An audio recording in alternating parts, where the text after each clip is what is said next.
everyone, welcome back to our YouTube channel Zip of Study. So we are back with another video of numericals of electricity chapter. We have discussed 4 numericals in previous videos. Let's continue our question number 5 of NCERT book. It's example 12.5. So आपकी book के अंदर 12.5 example है and जो new NCERT books हैं जिसमें से जो ये वाला चैप्टर है इलेक्ट्रिसिटी, ये चैप्टर नंबर 11 बन चुका है बिकॉज वहाँ पे जो पीरियोडिक क्लासिफिकेशन वाला चैप्टर है वो डिडक्ट हो चुका है, उन्होंने नंबरिंग ही निकाल दिया उसकी. सो इस वजह से ये चैप्टर है, चैप्टर नंबर 11 बन चुका है. So question is resistance of a metal wire of length 1 meter is 26 ohm. तो आपको लेंथ गिवन है 1 मीटर, रेजिस्टेंस गिवन है 26 ओम. जो वैल्यूज आपको गिवन है तो आपका सबसे फर्स्ट स्टेप होना चाहिए उन वैल्यूज को लिखना एंड जो फाइंड करना है वो वैल्यू लिखना. If the diameter of the wire is 0.3 millimetre, तो आपको डायमीटर गिवन है यहाँ पे 0.3 मिलीमीटर. जो वैल्यूज गिवन है बस वही लिख लो, उसके बाद देखेंगे formula. What will be the resistivity of the metal at that temperature? तो आपको resistivity कैलकुलेट करनी है. This is the symbol of resistivity, rho.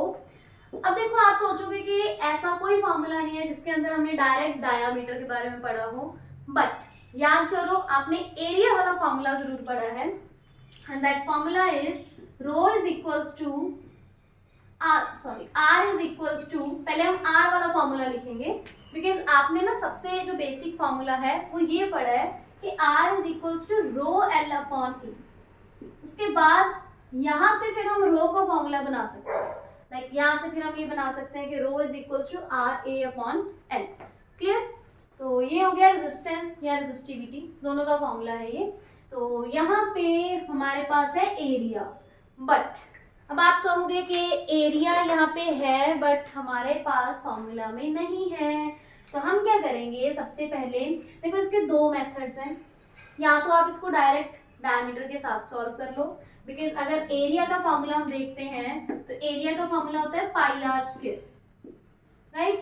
तो या तो सबसे पहले इसका रेडियस निकाल लो, यहाँ सब्स्टिट्यूट करके ए निकाल दो, या फिर अगर आप डायमीटर की फॉर्म में करना चाहते हो तो फिर पाई आर स्क्वायर को आपको डायमीटर में कन्वर्ट करना पड़ेगा. लाइक पाई आर स्क्वायर है ना, तो आपको इसको डायमीटर की फॉर्म में कन्वर्ट करना पड़ेगा. ओके, सो सबसे सिंपल मेथड पता क्या होता है कि कैलकुलेशन इजी रखना. और कैलकुलेशन इजी होती है, यहाँ से पहले आप निकाल लो रेडियस. तो दिस इज, अगर हम रेडियस निकालते हैं तो यहाँ पे वो आ जाएगा डायमीटर का half. Okay, this is millimetre और मिली को अगर कन्वर्ट करेंगे तो 10⁻³ मीटर. क्लियर? सो ये हो गया यहाँ पे रेडियस का फॉर्मूला, रेडियस की वैल्यू आ गई. अब हमारे पास ऑलमोस्ट सारा कुछ है. आर है, रो में कैलकुलेट करना है, एल भी पता है और ए यहाँ पे हम आर पता चल गया तो डायरेक्ट फॉर्मूला लगा देंगे. सो वैल्यूज पुट करो, यहाँ से पहले रो निकाल लो ताकि आपको और इजी हो जाए. आर ए अपॉन एल कर दो फटाफट, वैल्यू सब्स्टिट्यूट एंड स्टार्ट करो अपनी कैलकुलेशन कि कैसे सॉल्व होगा ये. हरी आप अपनी मैथमेटिक्स की स्किल्स दिखाओ हमें, सॉल्व करो इस क्वेश्चन को, क्या आंसर आएगा इसका. यही क्वेश्चंस हैं रेजिस्टिविटी वाले, कुछ ऐसे क्वेश्चंस हैं जो कंफ्यूज करते हैं बच्चों को एंड उनको थोड़ा सा टफ लगता है ये वाले क्वेश्चंस को सॉल्व करना. आर की वैल्यू 26, एल की वैल्यू 1, और ये भी ध्यान रखना है कि यूनिट्स शुड बी SI. तो यहाँ पे सारे यूनिट्स SI के ही हैं तो इसलिए एज इट इज लिखे जा रहे हैं. उसके बाद है यहाँ पे पहले एरिया की वैल्यू सब्स्टिट्यूट होगी. एरिया की वैल्यू होती है पाई आर स्क्वायर. तो अगर हम यहाँ सीधी वैल्यू सब्स्टिट्यूट करेंगे तो पाई का हो जाएगा 22/7. उसके बाद है आर स्क्वायर. अब आर की वैल्यू देखो 0.3 की स्क्वायर है ना, तो इसको मैं 0.3 × 0.3, नीचे 2 की भी फिर स्क्वायर हो जाएगी तो उसका 4, साथ में 10⁻³ की भी स्क्वायर हो जाएगी तो 10⁻³ 2 बार लिख दिया मैंने. बिल्कुल सिंपल करने के लिए इसको ऐसे खोल के लिखा है, अदरवाइज आप अपनी कन्वीनियंस के अकॉर्डिंग जैसे मर्जी कर सकते हो. अगर आपकी कैलकुलेशन बहुत अच्छी है, कैलकुलेशन स्किल्स आपकी अच्छी हैं तो आप इसको सीधा भी कर सकते हो, डायरेक्ट यहीं पे सॉल्व करके भी कर सकते हो अगर आपको लगता है कि हमसे गलती नहीं होगी.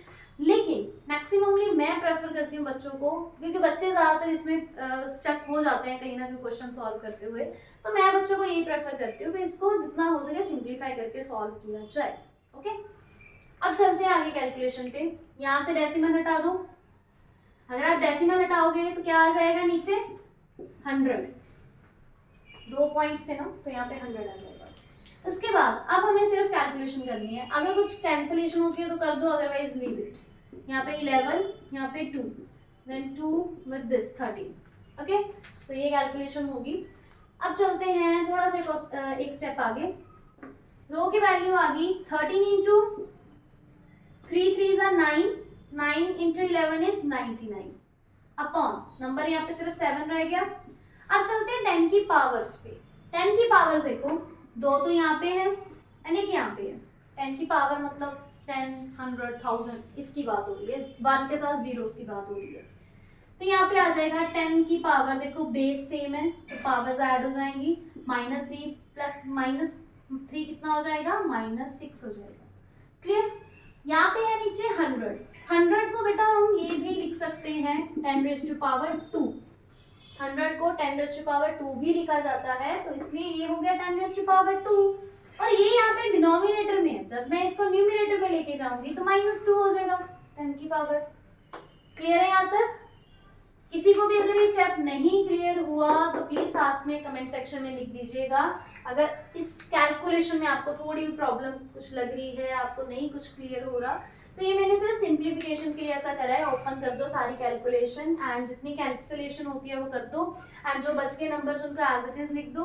क्योंकि अब देखो यहाँ पे क्लियर है, 99 को 13 से मल्टीप्लाई करना है, जो आंसर आ गया उसको 7 के साथ डिवाइड करना है। सिर्फ एक ही बार कैलकुलेशन करनी पड़ेगी, ये तो सिर्फ बेसिक सी चीजें हैं, बार बार आपको कैलकुलेशन नहीं करनी पड़ेगी। अगर आप ये सोचते हो कि हम एरिया पहले ही यहाँ पे निकाल लेंगे तो पहले तो आप वहाँ कैलकुलेशन करोगे, पाई की वैल्यू सब्स्टिट्यूट करके, आर स्क्वायर करके या डी के साथ भी अगर करोगे तो पहले आप वहाँ सॉल्व करोगे, इतना दिमाग खपत करोगे अपना, उसके बाद फिर इसको यहाँ सब्स्टिट्यूट करके यहाँ सॉल्व करने बैठोगे इन सब चीजों को। सो बेटर होता है कि एक ही बार कैलकुलेशन करी जाए, ऊपर से ना वैल्यूज ले लो सारी, सब वैल्यूज को एक साथ सब्स्टिट्यूट करो कलेक्टिवली सो दैट इसका आंसर इजी हो जाए।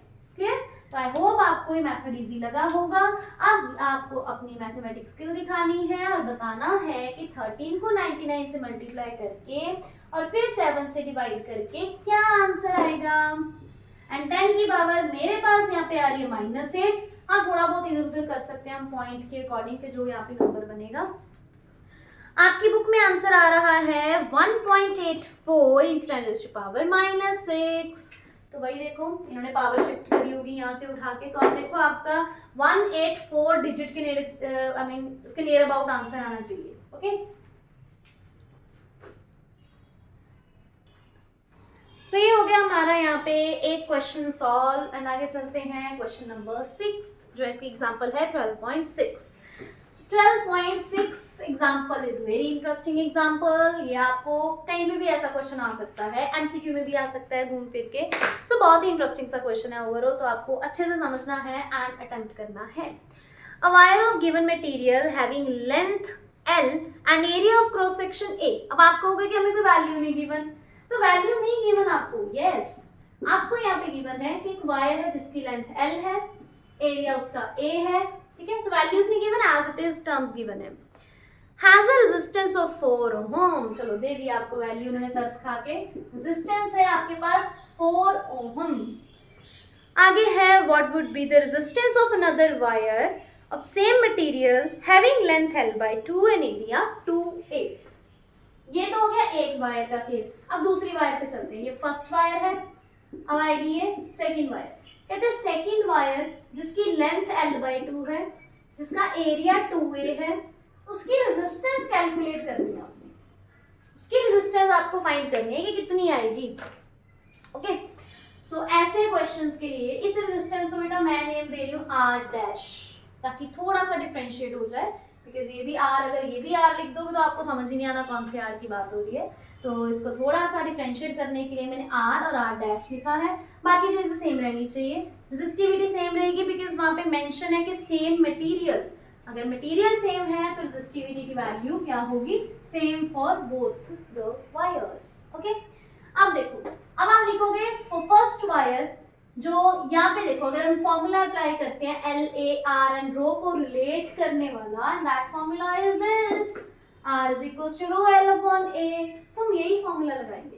तो पहली वायर के लिए R is equals to rho L upon A। आपने ये फॉर्मूला लगा दिया। अब आप क्या करोगे, यहाँ पे वैल्यू सब्स्टिट्यूट कर दो। R की जगह आ जाएगा 4, रो एज इट इज, L की वैल्यू है L एंड रो की वैल्यू A की वैल्यू है A। इसको यहीं पे छोड़ दोगे फिलहाल के लिए। Take it as first equation. जब भी ऐसा कोई क्वेश्चन आ जाए ना तो आपको यही मेथड प्रेफर करना है। I'll give you bestest method for these type of questions। तो आपको कभी कंफ्यूजन नहीं होगी ऐसे क्वेश्चंस में। ये फर्स्ट वायर के लिए थी। अब लिखो second wire. For second wire same ही फॉर्मूला अप्लाई करेंगे। R is equals to rho L upon A। Value substitute कर दो। R की वैल्यू देखो क्या है सेकंड के लिए, R डैश। रो की वैल्यू सेम, L की वैल्यू है L अपॉन 2, A की वैल्यू क्या है 2A। क्लियर है यहाँ तक? फटाफट देखो ये स्टेप। सबसे पहले फर्स्ट वायर का मटेरियल लिख दिया, दूसरी वायर का मटेरियल लिख दिया। ओके, दोनों वायर्स के लिए अलग अलग फॉर्मूलाज लगा दिए। फॉर्मूला एक ही है, अलग अलग अप्लाई कर दिया। पहले में जब अप्लाई करा वैल्यूज लिख दी, दूसरे के लिए अप्लाई करा वैल्यूज लिख दी। थोड़ा सा इसको और सिंप्लीफाई कर लो। रो L अपॉन 2 2 सा 4A, तो यहाँ पे आ गया 4A। Take it as second equation. I hope आपको ये क्लियर हो रहा है। यहाँ पे अगर अभी भी आपको कोई डाउट है तो प्लीज कमेंट सेक्शन में टाइप करते जाइए साथ साथ, सो दैट मैं आपको फटाफट उसका रिप्लाई कर दूंगी ताकि आपको ज्यादा प्रॉब्लम ना आए इस चैप्टर में। अब आपका मेन स्टेप क्या होना चाहिए, dividing both the equations. Divide both the equation. So divide equation 2 by 1। 1 को 2 के साथ भी कर सकते हो, 2 को 1 के साथ भी कर सकते हो, नो प्रॉब्लम। ओके, ये मैंने सिर्फ इसलिए करा है क्योंकि अगर हम 2 बाय 1 करेंगे तो R डैश ऊपर आ जाएगा, न्यूमरेटर में आएगा। ओके, तो जस्ट इसके लिए करा है। डिवाइड कर दो 2 बाय 1 तो आपके पास ये आ जाएगा। लेफ्ट साइड है R डैश अपॉन 4। बेटा this was our first equation and this was our second equation, ये R डैश के साथ। Okay, so R dash upon 4 left को लेफ्ट साइड के साथ डिवाइड कर दिया, राइट साइड को राइट के साथ डिवाइड करना है। तो हम लिखेंगे रो L अपॉन 4A। अब ये जो साइड है ये डिवाइड करनी है, तो मैं क्या करूंगी, जो हमें छोटी क्लास में सिखाते थे ना कि अगर कोई नंबर डिवाइड में है यहाँ पे और आपको उसको मल्टीप्लाई में कन्वर्ट करना है तो आप उसका रेसिप्रोकल कर दोगे। याद करो फटाफट। तो ये चीज हमें मैथ्स में सिखाई जाती थी। तो यहाँ पे मैंने सीधा ही डिवाइड लिखने की बजाय क्रॉस लिख दिया, मल्टीप्लाई क्रॉस। अब यहाँ पे कर दो इसका रेसिप्रोकल, तो कुछ ऐसी टर्म आ जाएगी। क्लियर? उसके बाद rho will cancel out with rho, L के साथ एंड A विद A। तो राइट साइड पे हमारे पास न्यूमरेटर में 1 आ गया, डिनोमिनेटर में 4 आ गया। तो हमारे पास बन गया कुछ R dash upon 4 equals to 1 upon 4। अब क्या करना है, आपको R डैश की वैल्यू कैलकुलेट करके बतानी थी कि कितनी आएगी। तो देखो कितनी आएगी R डैश की वैल्यू, सॉल्व करो इसको। R डैश की वैल्यू आ जाएगी this upon 4 is equals to 1 upon 4। 4 भी कैंसिल हो गया, R dash is equals to 1 ohm. बहुत ही इंटरेस्टिंग क्वेश्चन है ये एमसीक्यू की फॉर्म में भी आ जाते हैं क्वेश्चंस। कुछ भी तरह से मतलब ये क्वेश्चन आ सकता है आपको। बहुत इंटरेस्टिंग और इम्पॉर्टेंट क्वेश्चन है ये। आगे चलते हैं जी, resistance in series and parallel का टॉपिक आता है नेक्स्ट हमारे पास, तो उसके न्यूमेरिकल्स आएंगे। एग्जांपल है आपकी 12.7 और we can say 11.7 according to new NCERT books. An electric lamp whose resistance is 20 ohm. तो अगले क्वेश्चन में आपको बताया गया है कि एक इलेक्ट्रिक लैम्प है जिसकी रेजिस्टेंस दी हुई है। So let's start 7th question. I hope सबको क्वेश्चन समझ आ रहे हैं। अगर किसी ने अभी ये वीडियो देखी है तो हम आपको बता दें कि इसके जो पहले 4 क्वेश्चंस हैं एनसीईआरटी के, जो इस चैप्टर के इलेक्ट्रिसिटी के, वो we have already discussed in previous video. तो जो कल अपलोड हुई थी उसके अंदर 4 क्वेश्चंस ऑलरेडी डिस्कस करे जा चुके हैं। डिस्क्रिप्शन में आपको लिंक मिल जाएगा उस वीडियो का। एंड अगर आपको अभी भी इस चैप्टर में कोई डाउट है, इसकी थ्योरी में डाउट है, या इसके फॉर्मूलाज को समझने में, लर्न करने की ट्रिक्स में डाउट है, तो आपको डिस्क्रिप्शन बॉक्स में उसके भी लिंक मिल जाएंगे। तो प्लीज़ वहाँ जाके इस चैप्टर को अच्छे से पढ़िए, समझिए, सो दैट आप एटलीस्ट आप न्यूमेरिकल सॉल्व करने के लिए एबल हो जाए। क्योंकि न्यूमेरिकल्स जो है वो बिना थ्योरी के कॉन्सेप्ट्स के या बिना न्यूमेरिक फॉर्मूलाज के पता हुए आप नहीं अटेम्प्ट कर पाओगे, अगर आपको फॉर्मूलाज नहीं पता होंगे। So firstly you should know the whole concept of this chapter and about formulas of this chapter, so that कि आप न्यूमेरिकल सॉल्व कर सको बहुत इजीली और interestingly. An electric lamp whose resistance is 20 ohm and a conductor of 4 ohm resistance and connected to 6 volt battery। तो आपको diagram में दिया गया है दो, एक बल्ब गिवन है, कोई कंडक्टर गिवन है, दोनों की अलग अलग रेजिस्टेंस है, एक 20 ओम है, एक 4 ओम की रेजिस्टेंस है। तो डायग्राम में इट इज वेरी क्लियर कि ये दोनों सीरीज में लगे हुए हैं, सीरीज में अप्लाई करे हुए हैं। सो कनेक्टेड विद 6 वोल्ट बैटरी, तो यहाँ पे पोटेंशियल डिफरेंस भी गिवन है 6 वोल्ट। उसके बाद calculate the total resistance of the circuit. तीन चीजें फाइंड करनी है। तो सबसे पहली चीज जो आपको कैलकुलेट करनी है वो है total resistance, then current find करना है, and then potential difference across lamp and resistance find करनी है, राइट। तो सबसे पहले बात करेंगे टोटल रेजिस्टेंस की। अगर आपने ये टॉपिक पढ़ा हुआ है तो आपको याद होगा कि when resistances are connected in series, तो उनका जो फॉर्मूला होता है वो कुछ इस तरह से होता है। RS, जिसको हम टोटल रेजिस्टेंस बोलते हैं, जो सीरीज में होती है, that is R1 plus R2। R1 की वैल्यू है 20, R2 की वैल्यू है 4, तो we will get our total resistance 24 ohm. Now move to next second part. Second part है calculate the current of the circuit. जब आप करंट फाइंड करने की बात कर रहे हो तो मतलब you know the value of V, you know the value of R, and you have to calculate the value of I. So it's very simple. Formula याद करो कौन सा है VIR का। It's very simple. It's Ohm's law. V is equals to IR. तो यहाँ से value substitute करो एंड I की वैल्यू कैलकुलेट कर दो। V की value 6, I as it is, R की वैल्यू 24। तो you'll get your current 6/24। इसको डिवाइड कर लो, आपका पॉइंट्स में आंसर आ जाएगा सम एम्पियर। ओके, सॉल्व कर लो। बुक के अंदर आ रहा है 0.25 एम्पियर। ओके, इसके बाद हमने कैलकुलेट करना है पोटेंशियल डिफरेंस। तो आपको ये चीज याद करनी है। देखो हमने कहा है potential difference across this lamp and resistance, जो भी गिवन है, दो चीजें, दो कंडक्टर, दो डिवाइसेस गिवन है, दोनों डिवाइसेस के अक्रॉस आपको पोटेंशियल डिफरेंस कैलकुलेट करना है। आपको याद होगा कि सीरीज में current is same for all the devices, but potential difference is different for each device. Okay, so यहाँ पे इट मींस हमें दो पोटेंशियल डिफरेंस निकालने पड़ेंगे, एक इसके लिए और एक इसके लिए। तो जब पहले की बात करेंगे तो फॉर्मूला सेम रहेगा, V is equals to IR। Okay, अब I भी पता हमें, I की वैल्यू आ रही है बुक में 0.25, बस यही सब्स्टिट्यूट कर दो। जब पहले निकालोगे V1 लिख लो उसको, या V लैंप लिख दो यहाँ पे ताकि क्लियर हो जाए, लैंप कर लो। V is equals to IR, I की वैल्यू 0.25, R की वैल्यू यहाँ पे थी 24, तो इसको सॉल्व कर लो। ओके, ऐसे ही दूसरा केस आप लोगे, सॉरी हाँ R की वैल्यू 24 नहीं, सॉरी यहाँ पे 20 है, हमें अलग अलग डिवाइसेस के निकालने हैं ना, तो 20 लोगे आप R की वैल्यू। ओके, ऐसे ही सेकेंड केस B कंडक्टर लिख लो। तो कंडक्टर के अंदर I की वैल्यू 0.25 एंड रेजिस्टेंस की वैल्यू कितनी है 4। दोनों को सॉल्व करो and you get your answer. बहुत सिंपल से क्वेश्चंस है ये। इसके बाद 12.8 एंड 9, ये दोनों क्वेश्चंस जो हैं वो पैरेलल के हैं, when resistances are connected in parallel.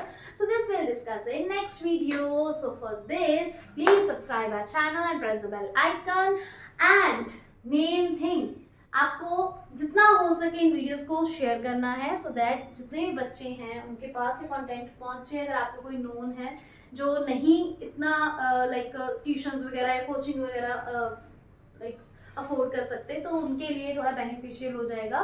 सो हमारे चैनल के साथ जुड़े रहिए गाइस, ऐसी ही मैथ्स और साइंस की इंटरेस्टिंग वीडियोस के लिए। एंड कुछ फन फैक्ट्स जो हम शॉर्ट्स में अपलोड करते रहते हैं, कुछ ऐसे फैक्ट्स जो साइंस के रिगार्डिंग है या किसी भी और चीज़ों के रिगार्डिंग है, जो आपको नॉलेज प्रोवाइड करती है। तो उसके लिए please subscribe our channel and press the bell icon so that आपको सारे नोटिफिकेशन साथ साथ मिलते रहें and stay in touch everyone. Will discuss next rest of the question in next video. Thank you so much.